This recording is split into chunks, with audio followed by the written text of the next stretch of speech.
Last weekend, so many people were asking, what is that? And basically, it's a surfboard with an electric motor and a wing underneath. It lets you fly above the water and it's completely silent. I've been riding an eFoil for a few months now, and this is the absolute coolest piece of tech I've tested this summer. Riding on just calm, glassy water, like at sunrise, it's honestly the best feeling. As a kid, I was obsessed with boats and motors and water sports, and this is just an incredible combination of the quiet peacefulness of kayaking combined with the thrill of wakeboarding or water skiing. And the best part is, unlike skiing or wake surfing, you can do this alone without needing a boat full of people to tow you around. You can ride on calm water, choppy water, you can ride alone, you can ride with friends. This is just such a cool thing to have. So, how does this actually work? Well, the most common question people were asking when I showed them this was, oh, is that one of those things you have to pump your legs to go? No, you don't. What you're thinking of if you thought of that was a regular hydrofoil. So this is like a regular hydrofoil, but it has a propeller, it has a motor, it has a battery. So the way it works is underwater, you got these two little wings there. Behind them, you've got a propeller and you have a motor. Inside the board on the top, you have a pretty large battery. You can ride this for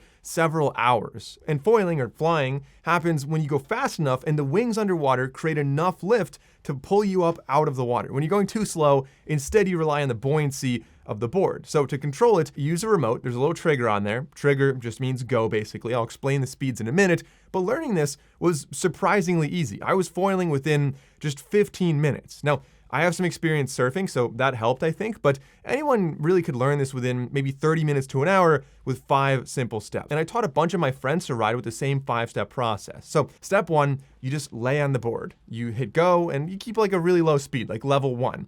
You lean to the right, you lean to the left, and you get used to how that kind of steers you around. You do this for a couple minutes until you're comfortable. Level 2 then, you go up on your knees. So you're on all fours, and you're doing the same thing, just leaning right, leaning left, getting used to the steering, but you're a little bit higher, so you get a little bit more used to the balance, and you can go slightly faster. Level 3 then, you go up a little bit faster again, and this time you go up from your knees to actually standing. You're still not foiling, you're still just kind of planing around or, driving around the water like that. And then step 4, you go back to your knees. This time, you're ready to actually try flying. You go faster, and instead of leaning left, right to steer, which if you need to steer, definitely still do that, you just lean a little bit back and a little bit forward and get used to what it feels like to start lifting out of the water. As you shift your weight back, you'll start coming up out of the water. Then you shift your weight forward and you come back down and land. And you just keep doing that, skipping on the water, and try to go longer and longer between each time you touch the water until eventually you can just stay up the entire time. And then step 5, of course, is to do the same thing, but when you're standing. And when you're standing, steering is a little bit different. If you want to go to your right, I ride with my left foot forward. So to go to my right, I lean on my toes. To go to my left, I lean a little bit on my heels. And again, you're going to lean back and that'll start getting you up to foiling. Once you get it, it really is like riding a bike. If that sounded complicated, just keep in mind that was like a 30-second explanation. Once you actually go out in the water and try this, it's just so fun. Even if you start with just level 1 and you never change from there, it's still really fun to ride around. Now, the next question I kept getting was, how fast can this thing go? And the answer is about 28 miles per hour if you're really bold and really good at it. Usually I top out around like 15 miles per hour. I think that's really comfortable. You're flying, you're going pretty fast, but if you really want to push it and go wild, yeah, this thing can go way faster than I ever take it. There are different speed buckets. They're called gears on here, essentially, on the remote. There's no actual gear changes, but you've got 20 or something different gears you can go through. So gear 1 is going to be just putting around. Gears 2 and 3 and 4 are going to be good for, remember when I said you're practicing on your knees? That would be good. And then gear 6 is probably where I start to actually lift out of the water and foil. Most of this video, however, was filmed at probably gear 9, I would say. And once you're good at riding, honestly, just take a look around. Everyone loves watching these. I had so many people filming me, asking me what it was. You make a lot of friends. It's a good conversation starter out on the lake, out on the river, on the bay, wherever you might take it. And honestly, I had a good time teaching my friends too. Now, how long does the battery actually last though? We can ride for up to 120 minutes. Obviously, it depends on how fast you go and how you're riding. The battery is easy to remove and it recharges in about 2.5 hours. Not a bad ratio. I don't think I was getting a full 120 minutes of battery life out of this, but I was definitely doing well over 1 hour, maybe an hour and a half between charging. And when you're riding this, as I said so many times, obviously it's really, really fun. It's a lot like surfing, but it's just like a kind of meditative, you have to focus and balance, and it's kind of a combination of relaxing in a weird way, but also exhilarating and really fun. You can either just ride around casually, or you could kind of really lean into turns and do some carving. And flying above the water also makes you immune to waves. So if you're riding in choppy water, because the wings are underwater and you're above the water, the waves don't affect you really at all. Also, you could ride really low the entire time if you want. You could ride really high. The higher you fly, the board does remain stable until you get close to max height. You can feel a little bit of wobble there as you start to lose some of the lift and the prop comes out of the water. You're going to hear that. If you do that too much, you lose thrust and you could fall. But again, it's once you get used to it, that pretty much never happens. But let's talk about when you're learning and it does happen. What is it like to crash this? People ask, isn't it dangerous to have a spinning propeller? And I actually asked the same thing when I first tried using this. But interestingly, well, let me explain this. So when you're riding this, the first thing you want to think of is you have the trigger on there, and that is the only way the propeller is going to go. If you let go, it turns the propeller off. So if you're up and all of a sudden you feel like you're losing balance and you're going to fall, there's two things. One, you first let go of that trigger, and second, you jump away from the board, not forward or behind. You try to jump away from the board so that it doesn't hit you. But the propeller is interestingly not the biggest risk. It's actually pretty hard to hit the propeller because it's behind the wings. You'd kind of have to like go underneath and behind the board to even hit that. And at that point, it's probably not spinning anyway. I think the biggest risk is actually going to be the wings underneath. These are, fairly strong and fairly sharp. So if you fall the wrong way, there is a risk that you could potentially like hit your leg on there and get a cut or something like that. Now, you may see videos of people riding these with like no life jacket, looking really cool. I think that's foolish. Even though I think this is very safe to ride, it's like riding a bicycle without a helmet. I probably won't fall, but why would you risk it? One slip, and if you like just happen to hit your head on the board or something, like you're in the water without a life jacket, that could really be bad. By the way, not to get too dark here, let's shift to something kind of fun and interesting. Fun fact, in the 1970s, the US Navy used the same technology to make the Pegasus-class hydrofoil ship, which remains, to this day, the fastest surface combat ship ever made by the US Navy. It was a big ship that would literally foil and lift itself out of the water. Now, let's talk about the design of this board. I talked a little bit about how it works, what it's like to ride, how you learn it. This board that I'm showing you is the Seafly Stellar S board. There's a couple different models from Seafly. I didn't buy this. It wasn't gifted to me. This video is not sponsored. I'm just borrowing this board to make the video. Honestly, I'm almost definitely going to buy one at some point because these are so fun to ride. But Seafly, like I said, has a couple different models. I'll talk about pricing in a minute. But looking at the board, on the top, you have, this is an all carbon construction. There are cheaper models that are made out of foam or even inflatable ones. Inside that, you've got your battery. This is really nice because like I was using this at a lake house that happens to be on a pretty steep cliff. So carrying this whole thing up and down would be really annoying. It's bulky, it's kind of heavy. It's annoying to, deconstruct it every time you want to transport it. So I just leave it down closer to the water and take the battery up every time I want to charge it.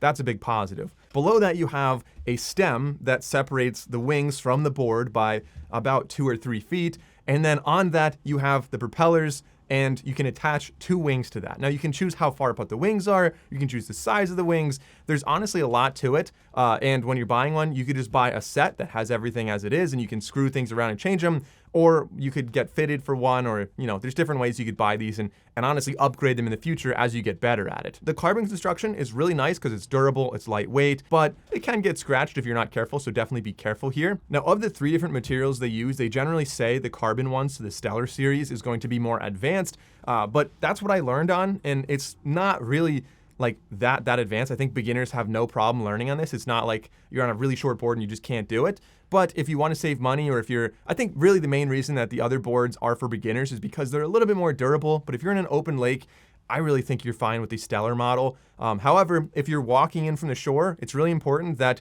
you start off, like you want to be really careful. You don't want to break the wings on the rocks, the propeller, stuff like that. So what I was doing is I would flip it upside down, I would carry it into the water, and it floats upside down really easily. Then you walk out until you're probably like waist deep, and then you flip it over, and then you can go from there. That way, nothing ever gets scratched. And of course, the top of the board is not just carbon fiber. You've got kind of like a little foam padding on there, which is pretty durable, but also nice for grip. This one is a 5'4" board, and it comes in 3 different colors. But talking about the size of this, when you're transporting it, you can take the stem off of the board, you can take the wings off of the stem, and you can of course take the battery out, and everything has its own cases, so it's easier to transport. And you put it together with like 7 simple torque screws. Honestly, pretty easy to do. Interestingly, the battery, the board, the charger, pretty much everything connects to the Seafly app. So I really do like that. You're able to see like how fast things are charging, what the battery level is. The battery itself also has a blinking light on there, so when you're charging it, which by the way, when you charge it, you have to set a little magnet on top to actually enable that. There's safety features and redundancies throughout the design that I noticed, but again, in the app, it'll tell you what it is. Also in the winter or in the off season, you can go into a battery like maintenance protection health mode, where it only charges the battery up to 80% for more longevity. So let's talk about some pros and some cons of this board. Starting off with some of the downsides, as the battery drains, you need to go to higher gears to achieve the same speed. I ride this typically down to about 20% battery, and at that time, I usually just take it in. You could ride it more, but again, you keep going up higher and higher. So your top speed, I remember I said it was like 28 miles per hour. Once you get down to like, 40, 20% battery, something like that, you're probably not gonna achieve speeds anywhere near that high.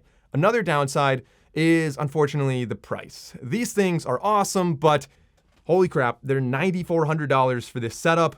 The foam tops are a lot cheaper at $6,000, and the inflatables are around $8,000.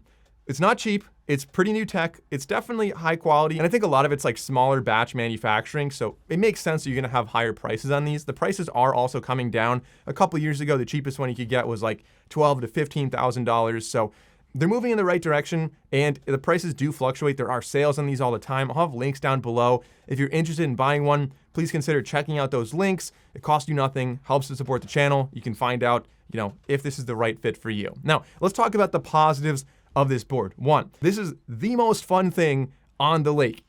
And I've been riding jet skis, like even compared to that, this is just so cool. Whenever I have the opportunity to go to a lake or a river or whatever, it's just so fun to use this thing. And it also gives you like a nice progression. As a beginner, it's really fun to use. And as you get better, it remains fun to use and the game kind of changes. You can shorten the kind of wheelbase, if you want to call it that, between the wings, carve around a little bit more. You can ride in, choppy water, in calm water. This is just so fun.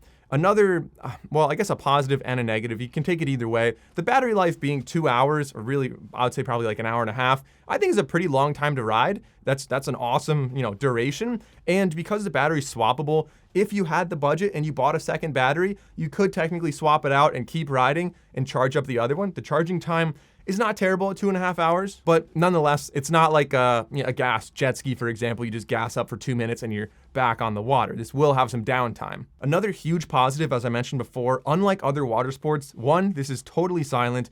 Two, you can ride this alone. You don't have to wake everyone up at 6 a.m. to tow you around on the boat to go wakeboarding. And three, this is kind of a legal gray area in a lot of states right now. It's just kind of unregulated. So sometimes it's a paddleboard, sometimes it's like a small electric boat. They haven't really, a lot of places don't really have legislation on this. So obviously call your local, state parks and whatever and ask if you can use it there. But generally, you can take it a lot of places and it's really fun to ride because there's not really anyone else around doing this. So those are my thoughts on the Seafly Stellar S eFoil. This thing is so fun to ride, and I know this is a little different than my usual content on this channel, but leave a comment down below and let me know, one, have you ever tried an eFoil? And two, what are your thoughts on this? Thanks for watching, guys. If you want to see more like this, be sure to subscribe to the channel, and I'll see you in the next video.